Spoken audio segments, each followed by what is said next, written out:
بسم اللہ الرحمن الرحیم۔ محترم ناظرین، نماز پڑھنے میں سستی کرنا اللہ سے دوری کی ایک بڑی نشانی ہے اور ہاتھ سے شیشے کا گر کر ٹوٹ جانا مصیبت کے آنے کی نشانی ہے۔ جلال الدین رومی فرماتے ہیں، جب روح سکون پاتی ہے تبھی الفاظ معنی خیز بنتے ہیں۔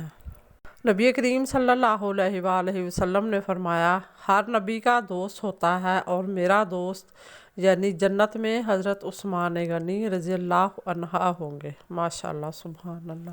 جلال الدین رومی فرماتے ہیں، ٹوٹا ہوا دل خدا کی توجہ کھینچتا ہے، خوش نصیب ہے وہ روح جو خدا کے لیے روتی ہے۔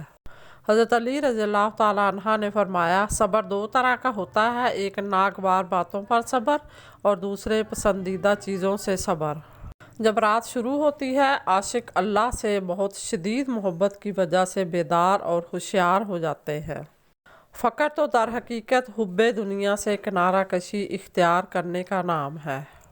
تکلیف میں سجدہ کرنا اور پھر تکلیف کو دنیا کی نگاہ سے چھپانا اللہ والا مقام ہے۔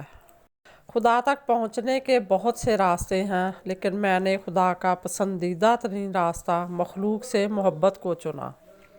مومن وہی ہوتا ہے جو ناکامی پر غمگین نہ ہو اور نہ ہی جیت پر غرور کرے۔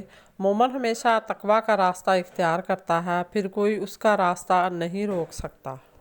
لوگوں میں بانٹتے رہا کرے، دوا نہیں تو دعا ہی سہی، علاج نہیں تو تسلی ہی سہی، کچھ نہیں تو میٹھے بول اور مسکراہٹ ہی سہی۔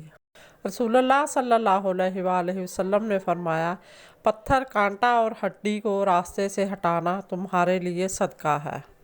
دشمنوں سے زیادہ ہمارے وہ دوست خطرناک ہیں جو منافقانہ انداز میں ہمارے جذبات سے کھیلتے ہیں۔ جس دن تم دوسروں کا درد خود پر محسوس کرنے لگو تو سمجھ لینا کہ تم بہترین اشرف المخلوقات ہو۔ مزید اسی طرح کی اچھی اور معلوماتی ویڈیو دیکھنے کے لیے میرے چینل کو سبسکرائب کریں، اور اگر آپ کو ویڈیو اچھی لگے تو پلیز لائک ضرور کر دیا کریں۔ اللہ آپ کا اور میرا حامی و ناصر ہو۔ جزاک اللہ۔